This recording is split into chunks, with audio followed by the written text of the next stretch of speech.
Hello, my name's Judy Byrne and I teach EFT to a lot of people at levels 1, 2 and 3, people who are just coming into EFT, people who want to become practitioners and people who are practitioners and want to take it to an advanced practitioner level.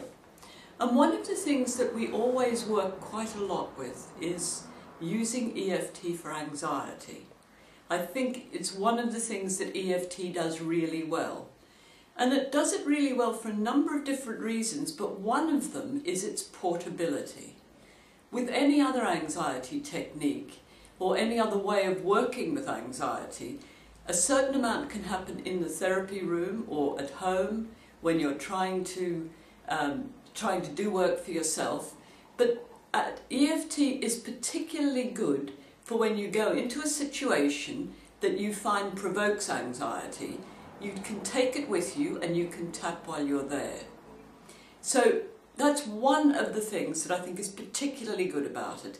Well, if you know that you always feel anxious in the supermarket queue, when you're getting into the queue you can tap, and you can do it in some inconspicuous ways as well. If you're in a situation where you don't want to be doing this, then you can tap on the karate chop, which just looks as if you're fidgeting a little, and imagine the rest of the sequence. You don't always have to be doing the full round of tapping for it to be effective. If you've done a certain amount, your unconscious mind will recognise what you're imagining and will do it for you. So that's one of the things that's really useful about it. But at another level, it's a really good way of working on underlying causes of anxiety. What are the things that are triggering you? What has happened to you in the past that's made you anxious?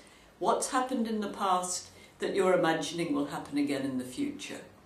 So working on the things that have happened to you is another really useful part of the approach. And another way that you can use it is thinking, okay, when I get into the supermarket queue, I usually feel very anxious. I will just imagine being in the supermarket queue as a kind of rehearsal, and I'll tap on the feelings that come up. And then I can imagine it again and see if I can imagine it and feel quite differently about it. And yet another way you can use it, and these are quite distinct categories of ways to work with EFT, another way that you can use it is to give yourself a series of tasks. So if you made a hierarchy of things that make you really frightened, take the one that's least challenging and do that first, but do it knowing that you're taking EFT with you. So a traditional therapeutic technique really of giving yourself a hierarchy and working through it, which can seem so daunting when you have nothing to help you, but if you have taking EFT with you to help you, it can be a completely different experience. It can be a very empowering experience. And of course, as soon as you've successfully done the first thing on your ladder, then you'll be ready to move up to the second with more confidence than you would otherwise have had. And you can use EFT as well for dealing with the memory of times that you have felt anxious in situations. So think about maybe the first time. Say somebody who's had a panic attack, and when it happened they had no idea what a panic attack was. They'd heard of them but they'd never had one before. Terrifying experience. And once somebody has had one, they will very often imagine that when they go into a situation again they're going to have another one. So in terms of dealing with the anxiety and of preparing yourself to move forward, it's great to deal with the remnants of the memory in your energy system so that you're not carrying all the emotion from that with you. So you could imagine that you made a little movie of that memory, just a few minutes long. Give it a title.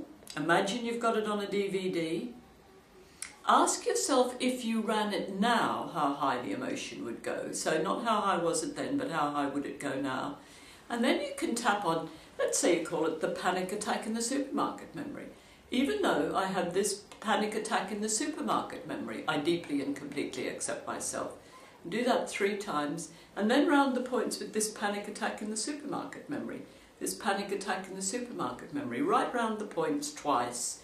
Run it again, and you may well find that it has no emotion attached to it still.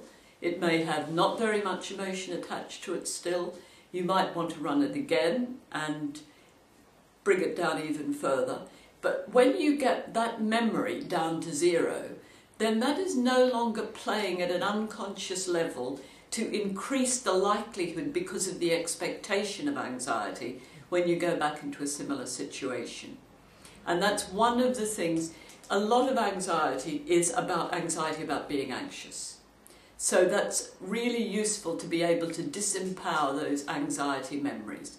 So EFT works at many different levels for anxiety.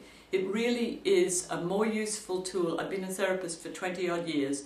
It is a more useful tool for dealing with anxiety than anything else that I have ever come across. With clients and students I teach find the same thing. So I hope you'll find it useful too. Thank you.